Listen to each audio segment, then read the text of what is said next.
In the woods south of Albany, New York, a jogger makes a grisly discovery.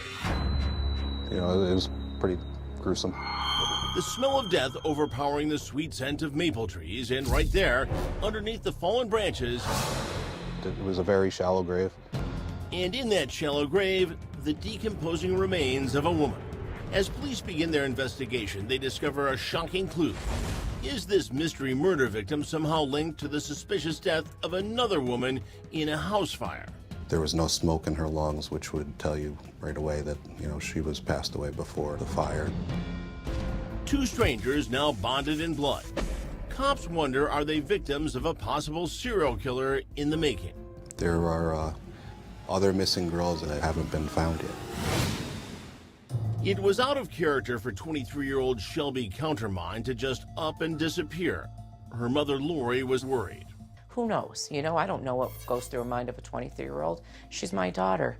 Maybe she was just wanted to be on her own for a few days. I couldn't rationalize it. It wasn't her normal behavior.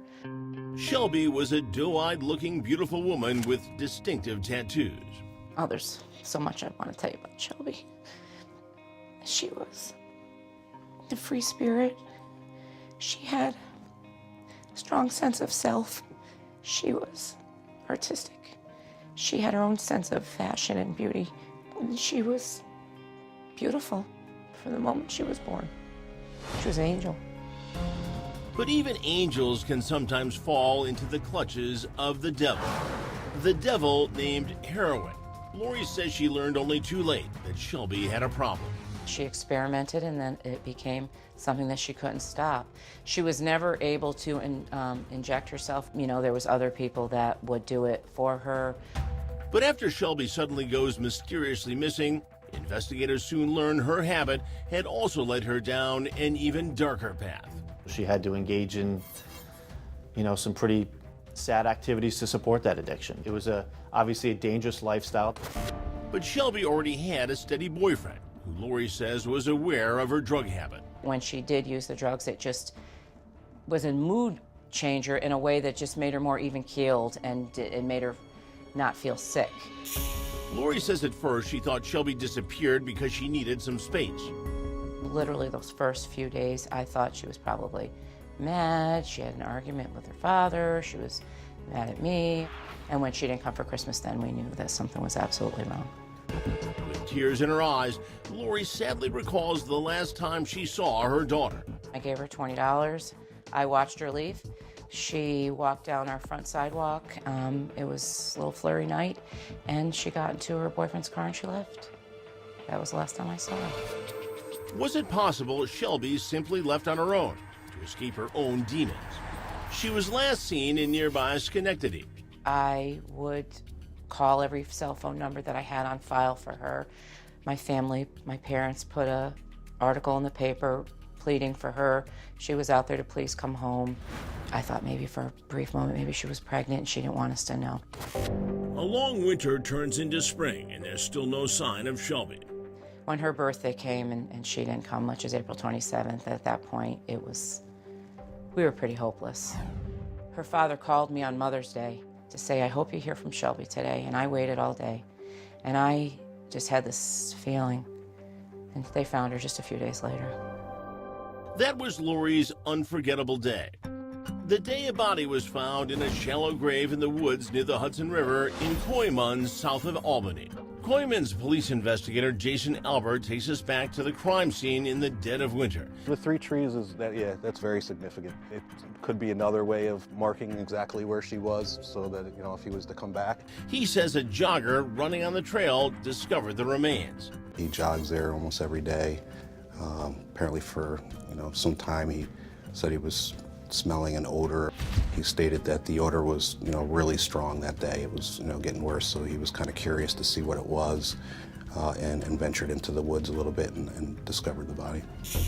The body was so badly decomposed it took cops some work to get the identity. We found tattoos. The tattoos we did some research on and discovered through that missing persons that, you know, this is probably who we were looking at. Tattoos, a young woman's body, a police officer told Lori it was Shelby. I couldn't understand what he was saying, you know. And then he told me what she was wearing. He described her tattoo on her foot. She had a sparrow on her foot, sugar skull on her calf. My girl was gone, and there she was. Oh, it was awful. It was a moment I'll never, ever, ever, ever forget it.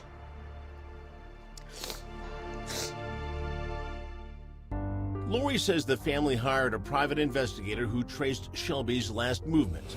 Surprisingly, the PI learns a critical detail about Shelby's final hours, and there's a man's name attached. The person that she had left with that day and was never seen again.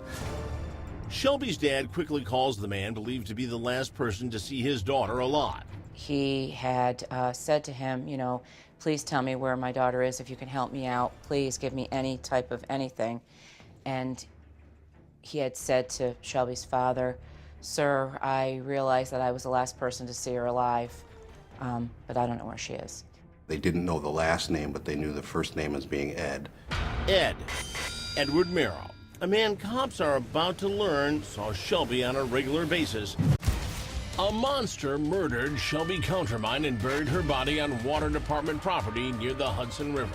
He thought my daughter was some stray piece of garbage that no one was going to miss, that no one cared about her, and he was wrong. He couldn't have been more wrong. It was a savage killing. The coroner says Shelby died from blunt force trauma.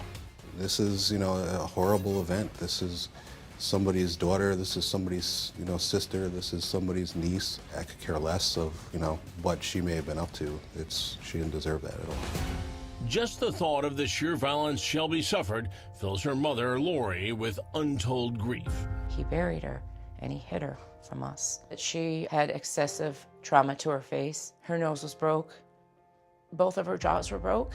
Her chin was shattered, and her mandible, this bone here, was concaved in. Her teeth were broken, some were missing, but that didn't kill her. She had a hematoma on her face, so she bled. After this happened, I hope to God that she passed out after the first hit. Cops discover Shelby may have met a number of men online, but detectives tell Lori one of them stands out. I remember having multiple conversations with them, and they would say, we have our guy.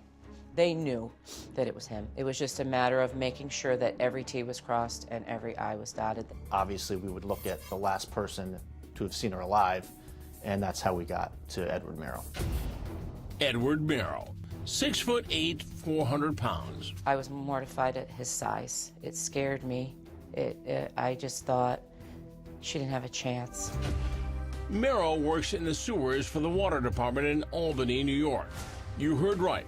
The Water Department. Remember, Shelby's body was found on Water Department property. He was described by friends as affable. He's a very large man. He'd been described as a big teddy bear. A teddy bear, investigators say, who was intimately involved with Shelby for several months. We learned he didn't have a ton of close friends, not a lot of girlfriends. So when detectives put Mero's name in the database, they make a startling discovery. He's already been on their radar for more than a year.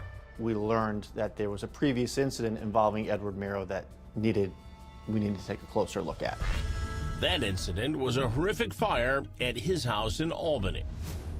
I remember it was like 1:30. This is the police interview with Mero recorded about 5 hours after the fire. In the ashes, the charred body of Mero's roommate, Megan Cunningham. We don't know a lot about Megan. She worked at a local gas station. She had a lot of close friends. Really nothing in her past that would lead anybody to think that something like this could happen to her. That's why everybody just thought it was a tragic accident. Mero is speaking to investigators about the fire. Not as a suspect in Megan's death, but as her friend and roommate. You guys aren't boyfriend, girlfriend? No. What Edward told them is a lot of times she would smoke in her room or that she would burn candles in her room. Edward's version of events was that Megan fell asleep on the couch. He went out and got some food, brought it back. She was intoxicated. She walked up the stairs to go to bed, and he said he left the house. You know, his story there was suspicious. Mero claims he was too stressed from an upcoming move to sleep in his own bedroom that night. So he drove to his parents' house nearby and parked in their driveway. and then I couldn't unwind. I tried to sleep in my car for a little bit, and that didn't work, and then I went to my parents. The big man is crying like a baby, but are they tears of sorrow or crocodile tears? They took him at his word. He seemed upset. He was interviewed about Megan's death, and he seemed legitimately very upset. And ultimately, they ended up closing the case, so ultimately they determined that to be accidental. Now that investigators believe Mero is the prime suspect in Shelby's murder, they take a fresh look at a clue at the fire that supposedly killed Megan. The key? The police weren't able to find any evidence of smoking in her room. There was one lighter found under a bed, but no other evidence that they would usually find in a smoking fire. And Megan's autopsy appears to show something even more suspicious. She was dead before the fire. A picture is now emerging, and it's anything but pretty. The man called a teddy bear might be the grisly killer responsible for the murders of two young women with whom he was friends. I've tried to sit and think of what his motive would be, and the only thing I can come up with is possibly rejection. You know, in our investigation, apparently just days prior to Shelby going missing, had a date with another girl who felt as though she was either going to be harmed or, sexually assaulted, and fought her way out of the house and sent him a text message shortly afterwards saying, "Don't ever call me again." That makes police ask the question, could Mero be a potential serial killer? There's more than one, and I still believe wholeheartedly that there's probably more than two. There are other missing girls that kind of fit that profile that, haven't been found yet. But for now, the only thing investigators are focused on is talking to Mero about the mysterious murder of Shelby Contermine. All right, let me ask you a question. Investigators in Albany County, New York are convinced sewer worker Edward Mero is a cold-blooded killer. It seemed very deliberate. It seemed well covered up. He certainly thought long and hard about it. They believe Mero killed at least two women. His roommate, Megan Cunningham, covering it up with a house fire. And his occasional date, Shelby Contermine, a jogger discovered Shelby's remains buried in a shallow grave on Water Department property. I think he was one May morning jog away from getting away with these murders. Cops say Mero is the prime suspect in Shelby's murder because he's believed to be the last person to see her alive. This looks like her, too. Yes. So detectives bring him in to the interrogation room. She got tattoos? And just as the questions begin, Mero's cell phone rings. Can you just turn it off? Now, with his phone silent, Mero is anything but. He opens up in a 3-hour bizarre interrogation that you have to see to believe. Yeah, you understand you're the last one I saw. I understand. I'm slightly terrified about that. Why are you terrified? I'm assuming I'm a suspect of murder. It's kind of scared the shit out of me because I didn't do anything. I don't think I did anything wrong to hurt her or anything. Mero doesn't deny knowing Shelby. In fact, he claims he met up with her 3 times for sex. I don't really know much about her. I didn't even know her name was Shelby up till her father called me. He admits being with Shelby the day she vanished. He says he invited her to his parents' house. Their get-together was interrupted by an urgent need to go to the bathroom. You're talking to her at the house and you decided you gotta go to the restroom quick. Yeah, I was sitting there and breakfast didn't agree with me. The coffee kicked in, started kicking in, and I was like, Time to go. time to go. Didn't Right. argue with it, so Okay. I went in, did it real quick, and as I'm coming out, she's clicking off the picture frame. Mero claims when he saw Shelby snorting what he thought was heroin off of a framed photo of his grandmother, he threw her out of the house. Well, she was starting to argue more in the first few seconds, and I said, well, I can call the cops. She went out through the front door, yeah. Should I continue to carry on out front? No.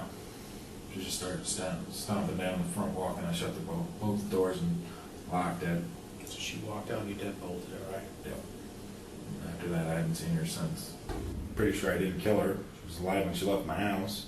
She was high on heroin, I think. It was heroin. Okay, I think there's more to it, and I think you're holding something back. I think you know exactly what it is, and I'm looking for you to just I tell me don't know the what truth. it is. What do you want me to tell you? You told me before you don't think you killed her. I don't think I killed her. You heard that? He said, I don't think I killed her. What does that mean? I don't know. As far as when she was leaving, I don't know what happened. Detectives briefly leave the room, and when they return, Mero has been crying buckets. Your eyes are beet red right now. Those tears are about to wash away any doubt Mero is the killer. Watch closely. Mero tells detectives he became worried when he saw the news that Shelby's body was found. How long has this been bothering you for? A week now, since you figured out who she was, it's been bothering me, because I should have came in then. It's been bothering you for a week? Oh, yeah. Where'd you first see it? On the news. It's been bothering you since Friday? Thursday or Friday, whenever I found out. Okay. What day's today? Thursday. With that statement about the days, Mero just made the detective's case. You know we only released who it was 2 days ago, right? I thought it was this weekend. I could have swore it was a weekend. No, it was Tuesday. We said we found a body that was in the news last week, but we didn't say who it was until Tuesday. Like you said earlier, I don't know. I think the most important thing, the most damning thing that happened during that interview is he revealed that he knew the identity of the remains that were found in Queens before anybody else in the world knew it was. And investigators tell Crime Watch Daily there's also strong circumstantial evidence tying Mero to Shelby's murder. His cell phone records for the day that he picked her up, I mean, it shows that he drove right to her house in Schenectady, picked her up. A very short time later, there was no history at all. Either the phone was turned off or he was in an area that there was no cellular service, which was kind of unusual for him as we looked at his phone records. And cops also say Mero even bragged to coworkers about how he could get rid of a body. He described starting fires. He described how to dispose of a body without, it being able to be found. I mean, he even discussed putting a body in the sewer system. That evidence is enough for the grand jury to indict Mero for the murder of Shelby Countermine. The grand jury also indicts Mero for the murder of Megan Cunningham, 2 counts of second-degree murder, and 2 counts of tampering with physical evidence. Now, in an unusual move, the prosecutor combines both murders into one trial. Who was the last person to see and speak to Shelby? This defendant. Mero's defense attorney weirdly quotes Joe Pesci from My Cousin Vinny. Everything those guys say is. But it's Mero's incriminating statements in the interrogation that tip the scales to guilty. The jury convicts him on all 4 felony counts. When they said that word guilty, and they said it again and again, and then one last time, guilty on all 4 counts, it was a big wave, it was a big rush of relief.